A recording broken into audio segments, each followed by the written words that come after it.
Oh my god, these Medinillas, gorgeous. Oh my god, this is the Hoya linearis, you guys. Dear plant lovers, welcome to Cloud Forest of Gardens by the Bay, a botanical wonderland in Singapore that is a masterpiece of technology, engineering, and horticulture. This garden is a testament to Singapore's commitment to sustainability and environmental stewardship. At the heart of the Cloud Forest is the world's largest indoor waterfall, which plunges 35 meters from a towering mountain covered in lush vegetation, surrounded by misty clouds and a lush rainforest. The Cloud Forest is a home to a diverse collection of over 130,000 plants from all over the world, including rare and endangered species. As you explore the attraction, you'll see plants from the cool and moist highlands of tropical regions. You'll also discover exotic species like carnivorous pitcher plants, beautiful epiphytes that grow on trees and rocks, and large, rare aroids that we have come to love. The attraction's domed structure is supported by massive steel arches that span over 50 meters, and its glass panels provide natural lighting while keeping the interior cool and comfortable for visitors and plants. Now, can you imagine the cleaning and maintenance that goes to such glass panels? Now, plant maintenance is held only once a month during closure day with the help of a 35-meter high boom lift. The Cloud Forest is also designed to be sustainable, featuring a rainwater harvesting system that collects and recycles rainwater for irrigation and cooling purposes. While the Cloud Forest is the most popular and famous attraction, the Gardens by the Bay is actually an impressive 101-hectare park sitting on reclaimed land with over 1 million plants from more than 5,000 species. Electricity from the conservatories is harnessed from horticultural waste collected from all over Singapore that is burned at a biomass plant on site. Towering over the gardens, these super trees are made with man-made structures with vertical garden element meant to tribute the dipterocarps, some of the largest trees in Southeast Asian rainforests. These structures are home to over 160,000 plants from more than 200 species. I cannot wait to come back and visit each of these features another time. But for now, an epic adventure awaits at the Cloud Forest.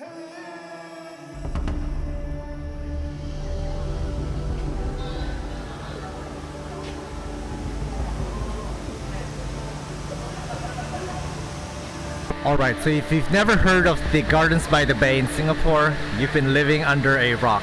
So this is a beautiful feature here, a popular tourist destination that is covered in plants and a waterfall feature. Tucked back here, this is actually a beautiful Schefflera. There's a bunch of people trying to take photos, so I can't really get close to it. But I also only have 1 hour to film. Sorry, there's like people I'm trying to film, but okay, I'm just gonna get in people's frames because yeah, I gotta get the shot of the Schefflera. Sorry about the family that's trying to take a photo. Yeah, I was just ushered away by people who are trying to take photos. But there are some really interesting anthuriums here by the entrance. The regale, and there's like Warocqueanum right here within the grasp of people. This is really beautiful. We're gonna see more, so bear with me. I'm a little bit losing my patience with people here. I'm not very good with being around people. There are a lot of bromeliads here, a lot of them are flowering. Let me get up close to one of them right here. Beautiful flowers, and there's some back there, and it's very befitting because of that. I don't know what the creature is called, but there's a collaboration with Avatar, so there are some features from that Avatar movie in Gardens by the Bay. Oh man, when you come in, you're greeted by Begonia. Sorry, I just realized I was shouting in the last few clips because again, when there's so much noise around me, I tend to shout over this noise, and it's just not a pleasant thing, and I apologize for that. But it's got a bit quieter here. There is some kind of background music that I hope I don't get a copyright strike off. Look at these beautiful Medinillas in bloom. And then if you look up there are a lot of aroids. No, this is blowing my mind because these, I think, Passazenums, they should be creepers. They are not particularly known to climb, but these cover the entire wall of Passazenum. But look at these Begonias, and this is actually really beautiful. I don't know if the green stuff is actually algae. I think it might be algae. I thought it was part of the plant.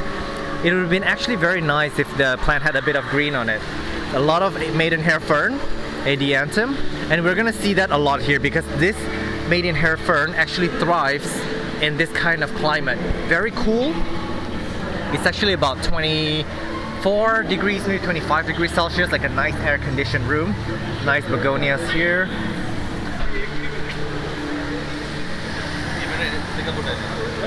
So yeah, this is going to annoy me the whole time because people are like taking photos with like things that are not plant related.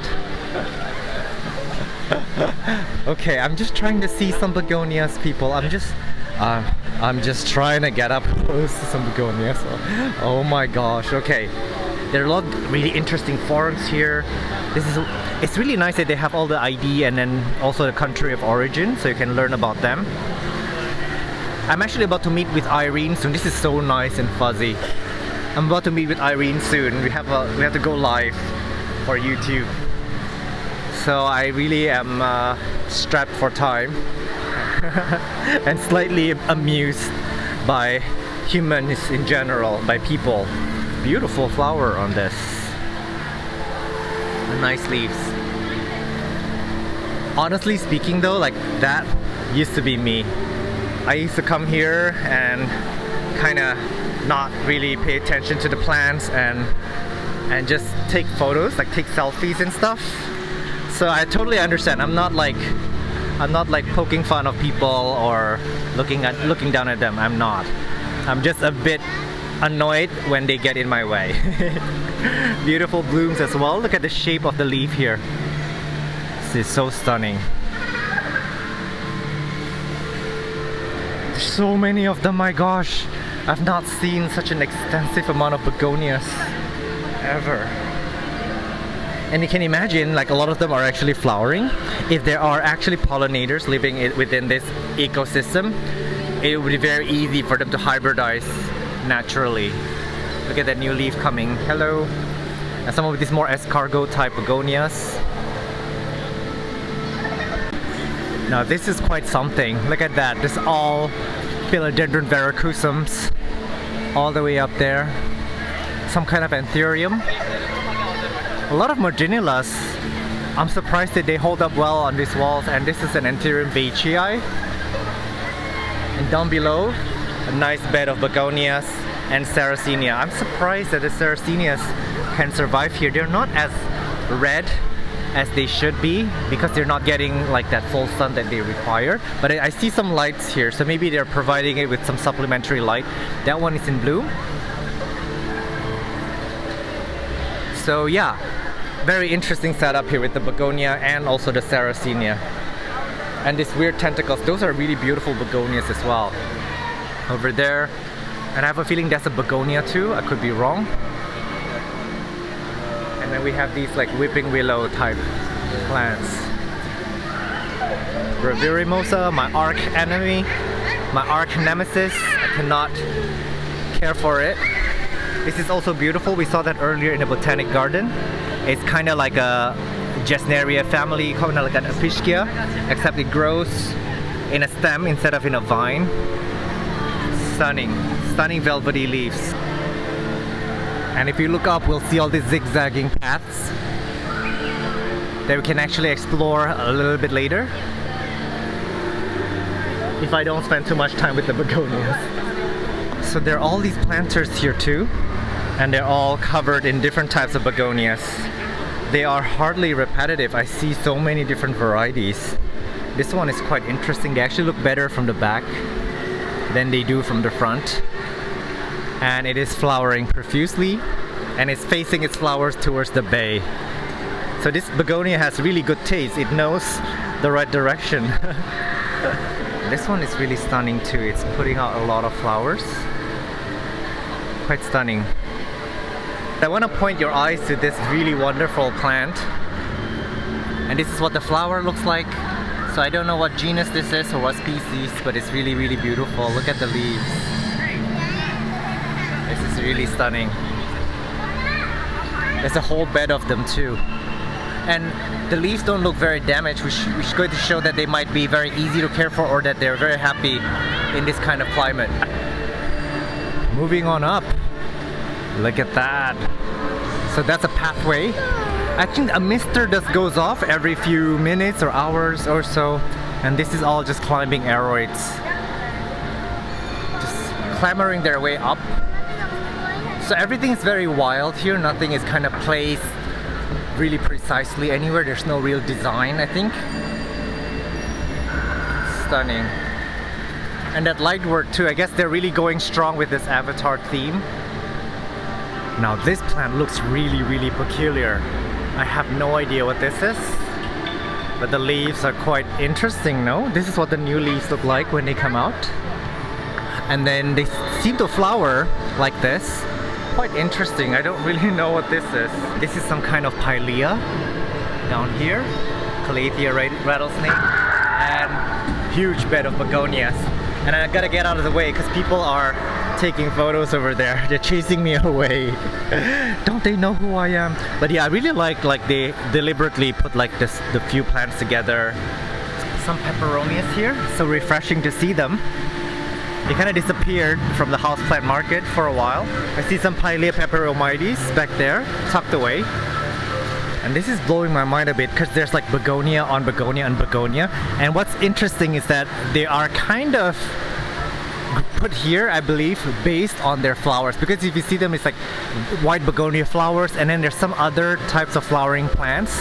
So they were put here for the flowers. How insane is that? We tend to grow begonias for their foliage, but they can look really, really nice too with their flowers. Some anthurium, cute little anthurium flowers. And this is a peperomia elongata, but it's not long for some reason. It looks a little bit rounder, kind of like a Hoya leaf, but that is in fact a peperomia. Oh my god, this Medinillas, gorgeous. This is really beautiful. Oh my god, this is a Hoya linearis, you guys. It's just living out here, doing its thing. I think it's hanging epiphytically up there on some kind of a substrate. This is blowing my mind. Yeah, they do like it cooler, and it is quite cool out here and very humid. And I think it's kept relatively dry because I don't see any potting media. It's really living epiphytically. So this is really helping me to rethink how we're growing how I'm growing my linearis. And I really like the philodendrons just leaning down like that. This is actually a really, really cool shot right here. And this is a view looking down. And as you can see here, like there's some philodendron. I don't know what that is because it's facing away from us, but it's really, really like adhering itself to like the walls. And then there's a lot of aerial roots just coming down like this. A lot of ferns just being really, really wild, growing everywhere. It is actually quite nice when we're behind the plants. They're all facing outside towards the light, but look at that. This is like a really beautiful window. And those, I don't know what those are, maybe gloriosum or passasanums. They're just facing people. And this is like such a cool window to have. I wish like I have a window like this in my house. I see some kind of anthurium here. There's two anthuriums.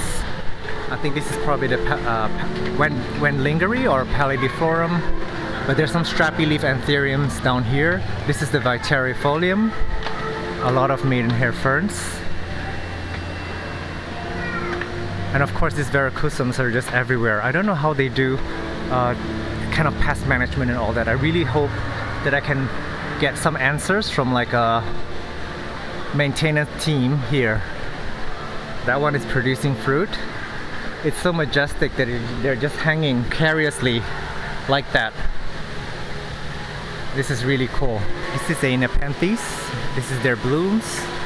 Unfortunately, I don't see any pictures here. No pictures here. Maybe this is the upper. Let me look down below. It is possible that they might be fertilized because I think this garden is probably fertilized very indiscriminately. So if you give them nitrogen, they don't really put out pictures. I love how everyone's like obsessed with it. This is actually quite beautiful. Look at that. When you look up above, this is so crazy. All these arches and the plants taking over the arches. And a lot of these strappy leaf anthuriums. Man, beautiful. Really wonderful begonia here, but then the Nepenthes there, really amazing. I think there's a lot of species in there just mushed in together. Really quite wonderful. And then there's an installation happening here. I see some Colocasia, Ferrous masks. This is so beautiful here. quite stunning. And look at that arch there. Some Anthurium crystallinums tucked under there. This is just so spectacular. Look at that. It's insane. Let's get close up to this Peperomia elongata. This is their signature Peperomia flower. It's actually really, really beautiful. I'm rehabbing mine, so it's gonna look so good when it rehabs. Some Anthuriums, a lot of these strappy Anthuriums as well. And that is the Marina Bay Sands Casino and Hotel in Singapore. And there's a lot of greenery down below. As you can see, Singapore really invested a lot in greenery. And here, if you look down, and I have to be very careful here because I'm really afraid of heights. And there's some massive Anthuriums here. Don't know which one that is. But yeah, I'm actually trembling right now. I have an irrational fear of height. A lot of wonderful blooms. But this is a place that I would say it satisfies everyone. Whether you're here just to take nice photos of yourself or just casually, go on a date without really getting too nerdy about the plants, that's okay. But if you're a plant buff, plant lover, you'll see something in every corner that will make you go, huh, you can do that? That's beautiful there. That's some kind of Anthurium flowering. And let's look down real quick. Whoa. It's just blowing my mind that there's so much Medinilla placed here all around. And all this amazing large-leafed Anthuriums, philodendrons. I haven't seen much Monsteras actually. Now that I mention it, I haven't seen much Monsteras. I don't know why. Oh my god, that's like some huge Anthurium chamberlaini, I think. And those are, I think, still the Passoxanthums, forming their own like little pillows, pillow-like leaves. Huge bromeliads. A lot of blooming begonias. This is really interesting. I think the flowers do help provide a pop of color that is much needed. Look at all these Begonia vermimosas. They're just growing out here, having the time of their lives. Difficult begonias. Look at that Anthurium. We're looking from under the Anthurium. It's super loud here, and somehow we're losing a lot of like daylight. I think, oh, it's raining outside. I see from the glass it is raining.